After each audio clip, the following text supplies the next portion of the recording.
అందరికీ నమస్కారం అండి. ఈరోజు కథ నువ్వేనా సాధ్య. అమాయకంగా పుస్తకాలే ప్రపంచంగా, కాలేజీ ఇల్లే నీకు తెలిసిన ప్రదేశాలుగా బతికావు.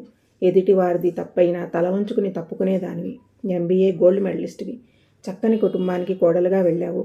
అందగాడు, ఆస్తిపరుడు, మంచి ఉద్యోగం ఉన్న విశాలతో పెళ్లి జరిగింది. మేమంతా నీవు ఎంత అదృష్టవంతురాలువో అనుకున్నాం. నోట్లో నాలుక లేని దానివి ఇవాళ ఇలా వీధిలో ఎవరో తెలియని అమ్మాయిని ఇబ్బంది పెడుతున్నాడని వాడినెవరినో కాళ్ళలు పట్టుకుని చంపలు వాయించి చెడామెడా తిట్టేస్తున్నావు. ఇంత ధైర్యం నీకు ఎలా వచ్చింది? అసలు నీ అవతారం ఏంటిలా మారింది? ఏసీ కారులో తిరుగుతుంటావు అనుకున్నా. ఇంత సాధారణంగా ఆ హ్యాండ్ బ్యాగ్ వేసుకుని ఈ రోడ్డుపై ఏంటే ఇదంతా? ఆపకుండా ప్రశ్నలపై ప్రశ్నలు వేస్తున్న పరిమళ వైపు చూసి చిన్నగా నవ్వి, హే పరి, నువ్వా? సడన్గా 5 ఏళ్ల తర్వాత నువ్వు ఇక్కడ వైజాగ్లో ఉంటున్నావు కదా నువ్వు? విజయవాడ ఎప్పుడొచ్చావు? పైగా స్కూటీలో. అంటే ఈ ఊరికి షిఫ్ట్ అయ్యారా? మీ వారు గోల్డ్ బిజినెస్ కదా? తన ప్రశ్నలకు సమాధానం ఇవ్వకుండా ప్రశ్నిస్తున్న సాధ్య వైపు చిరాగ్గా చూస్తూ, ముందు నీ విషయం చెప్తావా? చిరు కోపంగా అడిగింది పరిమళ. సరే, ముందు మా ఇంటికి పోదాం పదా. ఇక్కడికి దగ్గరలోనే ఉంటున్నా. ఈ పక్కనే డే కేర్లో నా పాప ఉంది, తీసుకుని పోదాం అంటూ ఏ భావం చెప్పకుండా ముందుకు కదిలిన సాధ్యను అనుసరించింది పరిమళ, బుర్ర నిండా బోలెడు సందేహాలను మోసుకుంటూ. దారిలో వెళ్తున్నంతసేపు పరిమళ మనసులో అసలెందుకు ఇలా అయ్యింది సాధ్య? ఏమైంది? తన కూతుర్ని డే కేర్లో వేశాను అంటుందేంటి? అయితే విశాల్ ఏమైనట్టు అంటూ ఆలోచనలు మెదులుతూనే ఉన్నాయి.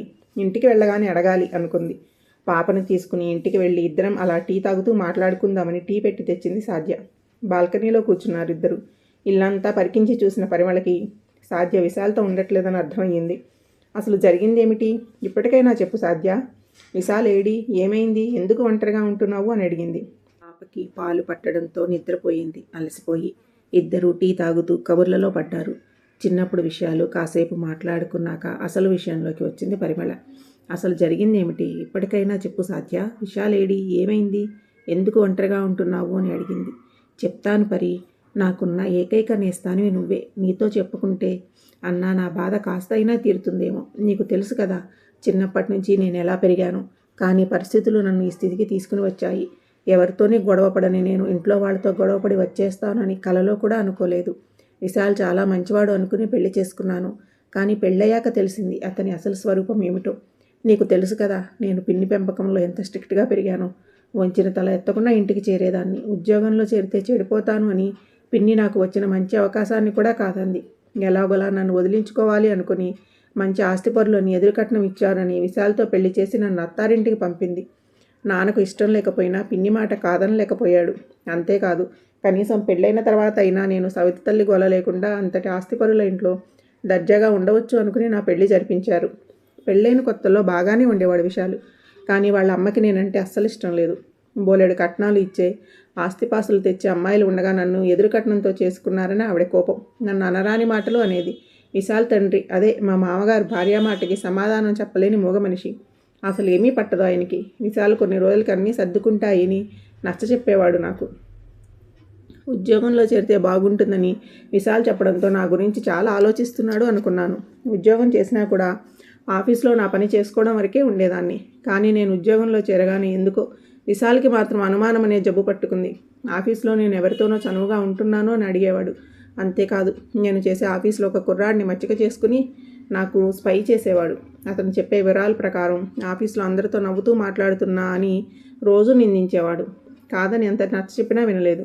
నేను ఉద్యోగం చేయడం ఇష్టం లేదేమో, అందువల్ల పొసెసివ్గా ప్రవర్తిస్తున్నాడేమో అనుకుని నా ఉద్యోగం కన్నా విశాల్ ముఖ్యం, నా ఇల్లు నా సంసారం నాకు ముఖ్యం అనుకుని రాజీనామా చేసేశాను.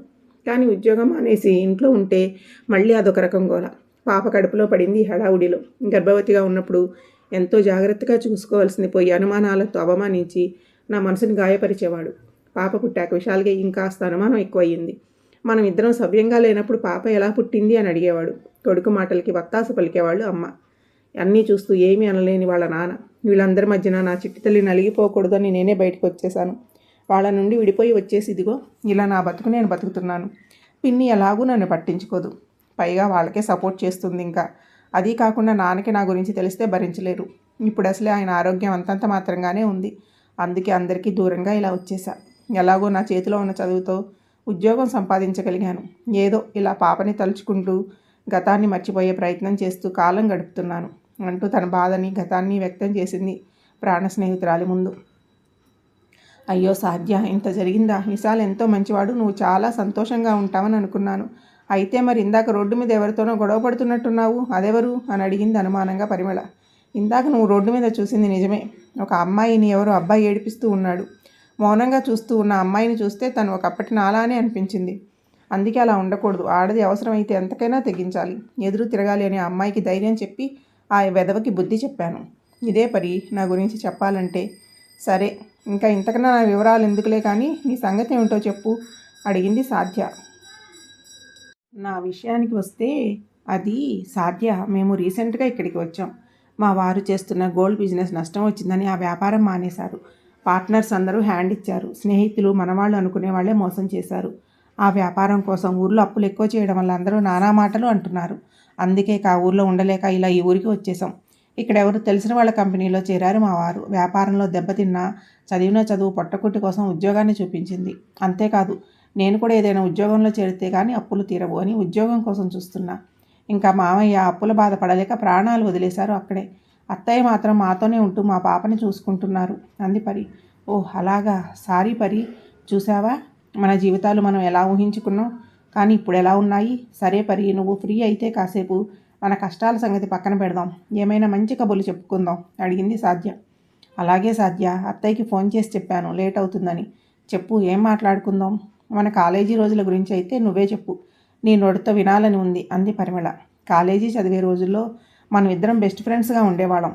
అందరూ మన స్నేహాన్ని చూసి స్నేహితులంటే ఇలా ఉండాలి అనుకునేవారు. అలాగే మనల్ని చూసి కుళ్ళుకునేవారు కూడా ఉన్నారనుకో. కానీ విధి ఎంత బలీయమైనదో కదా. ఎక్కడో ఎలాగో ఉండాల్సిన మనల్ని ఇక్కడికి తీసుకువచ్చి 5 ఏళ్ల క్రితం విడిపోయిన మనం ఇలా కలవడం ఏమిటో. అంతా విధిలీల కదా అంది సాధ్య. నిజమే సాధ్య, చదువుకునే రోజుల్లో కాలేజీలో అందరూ నీ వెంట పడేవాళ్ళు. గుర్తుందా? చదువులోనూ అందంలోనూ అన్నింటిలోనూ నువ్వే ఫస్ట్ ఉండేదానివి క్లాసులో. అందుకే అబ్బాయిలందరూ నీతో మాట్లాడాలని ఎంత ఉబలాట పడేవారో తెలుసా అడిగింది పరిమళ. పరిమళ చెప్పిన మాట విని నవ్వుకుంది సాధ్య. ఏంటి పరి నువ్వు చెప్పేది? నా వెనక పడేవాళ్ళు కూడా ఉన్నారా అని అడిగింది ఆశ్చర్యంగా. పరిమళ పెద్దగా నవ్వుతూ, ఆహా అవును సాధ్య, అసలు అప్పట్లో నీకు చదువు తప్ప ఇంకేమీ తెలియదు కదా. నీ వెనుక ఎవరు ఏం చేస్తున్నారో కూడా నీకు తెలియనే తెలియదు. అసలు నువ్వు మాట్లాడిన వాళ్లే తక్కువ కదా. తల ఉంచుకుని ఉండేదానివి ఎప్పుడూను. అంతేకాదు, నీతో మాట్లాడడానికి రికమెండ్ చేయమని నా దగ్గరికి వచ్చి కొందరు నన్ను కూడా అడిగేవారు తెలుసా. నేను వాళ్ళకి కుదరదని చెప్పలేక తెగ ఇబ్బంది పడిపోయేదాన్ని అనుకో అంటూ తమ కాలేజీ విషయాలన్నీ చెప్పుకొచ్చింది పరిమళ. వామ్మో, ఏంటి పరి ఇదంతా? ఇంత జరిగిందా నాకు తెలియకుండా ఆశ్చర్యపోతూ ఉంది సాధ్య. చెప్పాను కదా సాధ్య, అప్పట్లో నువ్వు చదువు ఇల్లు తప్ప ఇంకేమీ పట్టించుకునేదానివి కాదు. నేను కాక ఇంకో 4 అమ్మాయిలు తప్ప ఇంకెవరితో మాట్లాడావు చెప్పు నువ్వు అడిగింది పరి. నిజమే పరి, అప్పట్లో అలాగే ఉండేదాన్ని. చదువు తప్ప లోకజ్ఞానం కూడా లేదు ఈ పిల్లకి అనుకునేవారు కదూ అంతా. అదంతా మా పిన్ని పెంపకం వల్ల నాలో ఏర్పడిన భావన. ఒక రకంగా చెప్పాలి అంటే అది నాకు మంచే చేసింది. ఇంట్లో పిన్ని నన్ను ఎక్కువ కష్టాలు ఏమీ పెట్టలేదు, కానీ తన కూతురులాగా చూడలేదు అంతే. అలాగని మా నాన్న ఏం చేసినా కాదనలేదు. ఆవిడ కూతురికి ఏమీ లేకుండా పోతుందని ఆవిడ బాధ తప్పితే నా మీద ప్రత్యేకించి కోపం ద్వేషం లాంటివి ఏమీ లేవు. అలా అని నన్ను సొంత కూతురులా కూడా ఫీల్ అయ్యేది కాదు. నాతో అప్పుడప్పుడు వంట పని ఇంటి పని చేయించడం వల్లనే కదా నేను ఆ పనులు కూడా నేర్చుకున్నాను. అందుకే పిన్నికి ఎప్పుడూ నేను థ్యాంక్స్ చెప్పుకుంటూనే ఉంటాను.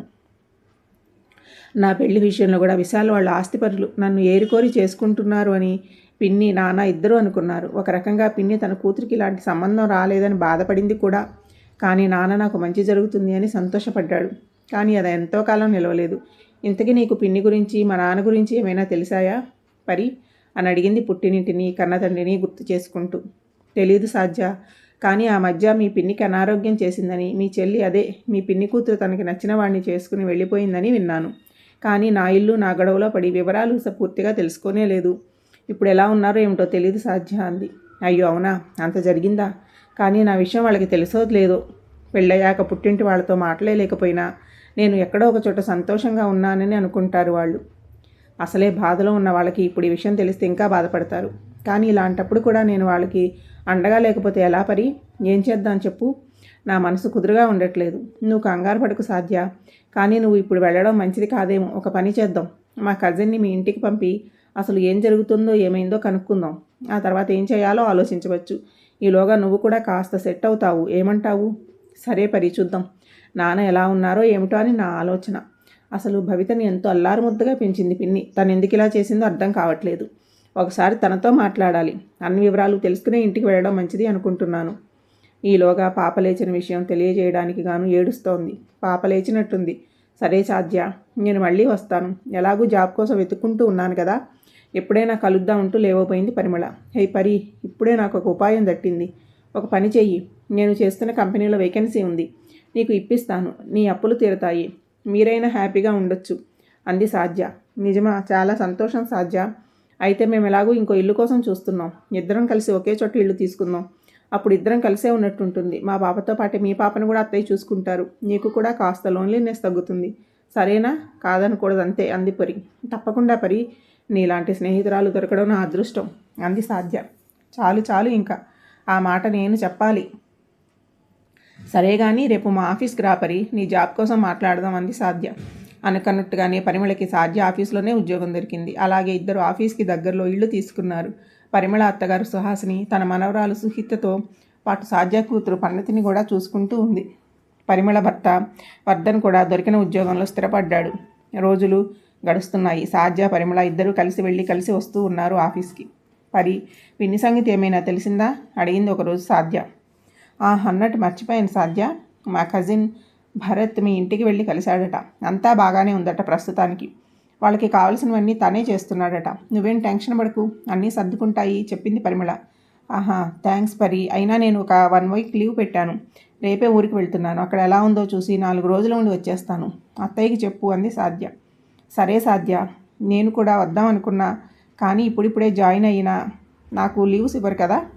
నువ్వు వెళ్ళి పిన్నికి నాన్నకి ధైర్యం చెప్పిరా. వీలైతే మా ఇంటికి కూడా వెళ్ళిరా. జాగ్రత్త సాధ్య మన్నాడు ఊరికి వెళ్ళింది సాధ్య. నాన్న పిన్ని ఎలా ఉన్నారు ఇంట్లోకి అడుగు పెడుతూనే అడిగింది సాధ్య.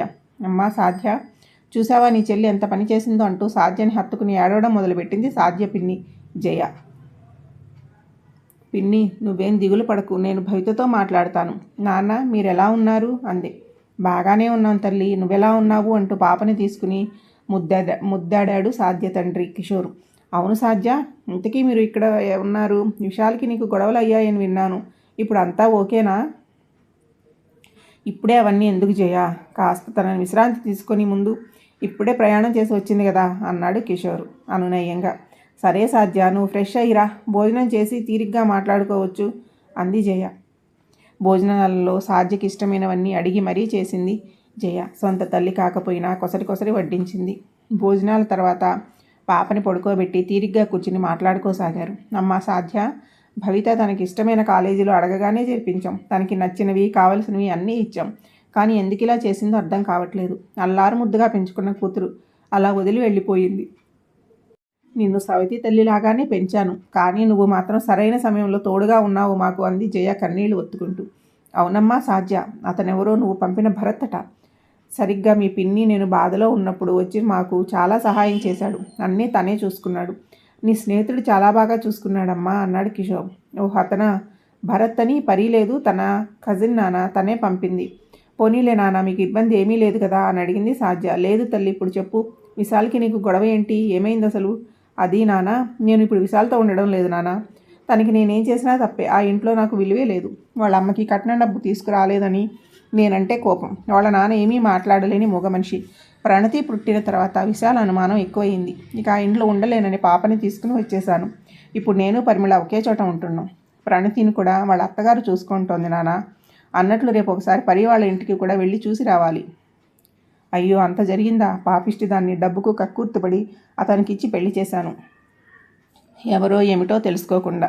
నీ జీవితం ఇలా అవ్వడానికి కారణం నేనే. నన్ను క్షమించు సాధ్య ఏడుస్తూ చెప్పింది జయ. అయ్యో పిన్ని, నా తలరాత అలా ఉంటే నువ్వేం చేస్తావు పిన్ని? ఇప్పుడు బాగానే ఉంది. విశాల్ దగ్గర నుంచి విడాకుల కోసం అప్లై చేశాను. నేను నా కాళ్ళ మీద నిలబడగలను. నువ్వేం బాధపడకు. ఎక్కువగా ఆలోచించకుండా రెస్ట్ తీసుకో. అసలే నీకు ఆరోగ్యం బాగోలేదు. హలో భవిత, నేను సాధ్యని, మీ అక్కని. ఎలా ఉన్నావు? ఎక్కడ ఉన్నావు? హలో అక్క, నేను బాగానే ఉన్నాను. నువ్వెలా ఉన్నావు? ఏంటి ఇన్నాళ్ళకి ఫోన్ చేశావు? నేను బాగానే ఉన్నాను భవిత. నువ్వు చేసిన పని ఏమిటి? అమ్మ ఎంత బాధపడుతోందో తెలుసా? నీ మీద బెంగ పెట్టుకుని మంచం పట్టింది. ఎందుకలా చేసావు భవిత? అక్క, అమ్మకి ఏం కాదులే, నువ్వేం కంగారు పడుకు. నేను మా సీనియర్ని ప్రేమించాను. అమ్మకి చెప్తే కాదంది. నీలాగే ఎవరో డబ్బున్న వాడికి కట్టపెట్టాలని చూసింది. అందుకే ఇంట్లో నుంచి వచ్చేసాను. అమ్మకి కాస్త తగ్గాక వస్తానక్క. నువ్వు జాగ్రత్త, అమ్మా నాన్న జాగ్రత్త. అయినా నీకు చెప్పక్కర్లేదులే. సరే అక్క, ఉంటాను. కావాలంటే ఫోన్ చెయ్యి అంది భవిత. అంకుల్ ఎలా ఉన్నారు? అంతా ఓకే కదా అంటూ వచ్చిన భరత్ని చూసి, బాబు భరత్ రా, ఇదిగో మా సాధ్య వచ్చింది, అంతానా బాగానే ఉంది అన్నారు సాధ్య వాళ్ళ నాన్నగారు. థ్యాంక్ యూ భరత్, పరీ చెప్పింది మీ గురించి. సరైన సమయానికి మా వాళ్ళకి హెల్ప్ చేశారు. చాలా థ్యాంక్స్ అంది సాధ్య. హాయ్ సాధ్య, ఎలా ఉన్నావు? నన్ను గుర్తుపట్టలేదా అని అడిగాడు భరత్. సారీ భరత్, మనం ఆల్రెడీ కలిసామా? నేను మీకు తెలుసా? నాకు గుర్తులేదు. ఎప్పుడు కలిసాం మనం అని అడిగింది సాధ్య. అదేంటి సాధ్య అలా అడుగుతావు? మనం కలవడం ఏమిటి? కలిసే చదువుకున్నాం కదా, గుర్తులేదా అన్నాడు భరత్. ఓహ్ అవునా, సారీ భరత్, నాకు నిజంగా గుర్తులేదు. I'm really sorry. పర్వాలేదు సాధ్య, అప్పట్లో నువ్వు దించిన తల ఎత్తకుండా ఉండేదానివి కదా, అందుకే మేమెవరం గుర్తులేదు నీకు అన్నాడు భరత్. ఏమండి, ఆ అబ్బాయి భరత్ చూస్తే చాలా మంచివాళ్లాగా ఉన్నాడు. మన సాధ్యకి మంచి జోడు అవుతాడు. పైగా ఇద్దరు కలిసి చదువుకున్న వాళ్ళే అంటున్నారు కదా, వాళ్ళ అభిప్రాయం కూడా తెలుసుకుందామండి. ఎలాగూ సాధ్య కూడా విశాలతో విడాకులు తీసుకుంటుంది కదా, ఏమంటారు అని అడిగింది జయ మంచి మనసుతో. అవును జయ, నేను కూడా అదే ఆలోచిస్తున్నాను మనసులో, కానీ సాధ్య ఏమంటుందో అని భయంగా ఉంది అన్నాడు కిషోర్. అబ్బా, అదంతా నేను చూసుకుంటానులే అంది జయ. అమ్మ సాధ్య, విశాల్తో విడాకులు వచ్చేశాక ఏం చేద్దాం అనుకుంటున్నావు? ఇంకా నీకు చాలా భవిష్యత్తు ఉంది. చిన్న వయసు కదా, ఈ వయసులో ఇలా ఒంటరిగా ఉండిపోతావా? నీ కోసం కాకపోయినా నీ బిడ్డకి తండ్రి కావాలి కదా, తన కోసం అయినా పెళ్లి చేసుకోవాలి నువ్వు అంది జయ. ఏమో పిన్ని, ప్రస్తుతం అలాంటి ఆలోచన ఏమీ లేదు. ఇకపై అవసరం వస్తే అప్పుడు చూద్దాం. అన్నట్టు రేపు భవిత వస్తుంది. మీకు చెప్పొద్దు అంది, కానీ నేనే ఉండబట్టలేక చెప్పేస్తున్నా. హ్యాపీగా ఉండు పిన్ని, తను రాగానే ఏమీ అడగవద్దు తనని అంటూ మాట మార్చేసింది సాధ్య. మన్నాడు భవిత వచ్చింది. భవితని చూసి వెంటనే దగ్గరకు తీసుకుని హత్తుకుని మనసారా ఏడ్చింది జయ. ఎలా ఉన్నావే? ఇన్నాళ్ళకి గుర్తొచ్చామా మేము? ఒక్క మాట కూడా చెప్పకుండా వెళ్ళిపోయావు కోపంతో కూడిన బాధతో అడిగింది జయ. పిన్ని, ఇప్పుడు అవన్నీ ఎందుకులే, తను వచ్చింది కదా, అదే చాలు అంది సాధ్య. లేదంటే నాకు కూడా అక్కలాగే ఎవరో డబ్బున్న వాడిని కట్టబెట్టి నా జీవితం కూడా దానిలాగా పాడు చేసేదానివి. అందుకే నా దాన్ని నేను చూసుకున్నా. అయినా నేను ప్రేమించింది మా సీనియర్ ఉమాకాంత్నే. తను చాలా మంచివాడు. నేను వాళ్ళింట్లోనే ఉంటున్నాను. వాళ్ళింట్లో నా గురించి తెలిసి మా పెళ్ళికి ఒప్పుకున్నారు. కానీ నీకోసమే మేము ఇంకా పెళ్లి చేసుకోలేదు. నువ్వు నాన్న ఒప్పుకుంటేనే మన పెళ్ళి అని చెప్పాడు ఉమా. ఇప్పటికైనా మా పెళ్ళికి ఒప్పుకున్నట్లేనా, లేదా ఇంకేమైనా అభ్యంతరాలు ఉన్నాయా అంది భవిత. అయ్యో, ఎందుకు కాదంటానే, నీ ఇష్టమే మా ఇష్టం. అబ్బాయి వాళ్ళని పిలిపించి మాట్లాడదాం, సరేనా అంది జయ. పరిమళ ఇంటికి వెళ్ళి అక్కడ తన క్షేమ సమాచారాలు చెప్పి తనతోనే ఉంటున్నట్టు చెప్పింది సాధ్య. పోనీలే, ఇప్పటికి స్నేహితురాళ్ళు కలిసే ఉంటున్నారు అనుకున్నారు వాళ్ళింట్లో. సరే పిన్ని, ఇక్కడంతా సెట్ అయినట్టే కదా, భవిత పెళ్ళికి పరిమళను తీసుకుని మరీ వస్తాను. రేపు ఊరికి బయలుదేరతాను అంది సాధ్య. అలాగే అమ్మ, పెళ్ళికి మాత్రం 4 రోజులు ఉండేలాగా రావాలి అంది భవిత. భరత్, మీరు మా కుటుంబానికి చాలా హెల్ప్ చేశారు. నేను రేపు ఊరికి వెళ్ళిపోతున్నాను. ఎప్పుడైనా కలుద్దాం అంది సాధ్య. సాధ్య, నీకు ఒక విషయం చెప్పాలి. ఏంటది? పరి మా మావయ్య కూతురు, కానీ ఇద్దరం ఫ్రెండ్స్ లాగా ఉండేవాళ్ళము. కాలేజీలో చదివేటప్పుడే నేను నిన్ను ప్రేమించాను. నీకు ఆ విషయం చెప్పమని పరీతో చాలాసార్లు చెప్పాను, కానీ చెప్పలేదు తను. నేను చెప్పే ధైర్యం చేయలేకపోయాను. కానీ ఈలోపు నీ పెళ్ళయి వెళ్ళిపోయావు అని తెలిసి బాధపడ్డాను. కానీ తర్వాత పరి నిన్ను కలిశానని నీ గురించి చెప్పింది. చాలా బాధేసింది. చిన్నప్పటి నుంచి కష్టాల్లో పెరిగావు, పెళ్ళయ్యాక సుపడతావు అనుకుంటే అలా అయింది అనుకున్నాను. ఒకవేళ నీకు ఇష్టమైతే నీకు తోడుగా నేను ఉంటాను. నీ బిడ్డకి తండ్రిగా నీకు అండగా ఉండాలి అనుకుంటున్నాను. నీకు ఇష్టమైతేనే, ఇప్పుడే కాదు, బాగా ఆలోచించుకుని చెప్పు. నువ్వు ఎప్పుడంటే అప్పుడే నీ నిర్ణయం కోసం ఎదురు చూస్తూ ఉంటాను. అన్నట్టు నాకు కూడా నువ్వు ఉండే చోటనే ఉద్యోగం వచ్చింది. నేను కూడా త్వరలో అక్కడికి వచ్చేస్తాను. మనం మళ్ళీ కలిసినప్పుడు నీ అభిప్రాయం చెప్పు. ఇలా అడుగుతున్నాడు ఏమిటా అనుకోకు. నా మనసులో ఉన్న విషయం చెప్పేశాను, తర్వాత నీ ఇష్టం అనేసి వెళ్ళిపోయాడు భరత్. పరి, ఏంటి నువ్వు చేసిన పని? భరత్ ఎవరసలు అని అడిగింది ఊరి నుంచి రాగానే పరిమళని కలిసిన సాధ్య. హాయ్ సాధ్య, ఎప్పుడొచ్చావు? ఎలా ఉన్నారు అక్కడంతా? ఏంటి వస్తూనే నా మీద దండయాత్రకు దిగావు అంది పరిమళ. భరత్ నన్ను ఇష్టపడుతున్నాడని తెలిసే మా పిన్ని దగ్గరికి పంపించావు కదూ కొంచెం కోపంగా అడిగింది. అవును సాధ్య, ఎలాగూ విశాల్తో డైవోర్స్ తీసుకుంటున్నావు. ఆపై ఒంటరిగా ఉండే కన్నా నేను ఇష్టపడే వాళ్ళతో ఉంటే నీ జీవితం బాగుంటుంది కదా, ఒక్కసారి ఆలోచించు అంది పరిమళ. అదంతా కాదు పరి, ఇప్పుడు నాకు పెళ్లి చేసుకోవాలని లేదు. ఆ ఉద్దేశం కానీ ఆలోచన కానీ లేవు అంది సాధ్య. సరే, ఇప్పుడు కాకపోతే నీకు ఎప్పుడు అలా అనిపిస్తే అప్పుడే చెప్పు. భరత్ నిన్నేమీ తొందర పెట్టలేదు కదా. అయినా నువ్వు చదివే రోజుల్లోనే నిన్ను ఇష్టపడ్డాడు. ఇప్పుడు కొన్నాళ్ళు నీ కోసం ఎదురు చూడలేడా? నీకు ఇష్టం ఉంటేనే చెప్పు. సాధ్య, ఇంకో విషయం చెప్పనా? నా స్నేహితురాలివి నువ్వు. నీ మంచి కోసమే నేను ఆలోచించాను. ఇది మాత్రం గుర్తుపెట్టుకో. నువ్వు ఇలా ఎన్నాళ్ళు ఒంటరిగా ఉంటావు. అందుకే మీ ఇంట్లో వాళ్ళకి దగ్గరయ్యేలాగా భరత్ని అక్కడికి పంపించాను. మీ పిన్ని కూడా మొన్న ఫోన్ చేసి భరత్కి నీకు పెళ్లి చేస్తే ఎలా ఉంటుంది అని అడిగింది. నేను సాధ్యతో మాట్లాడతాను ఆంటీ అని చెప్పాను.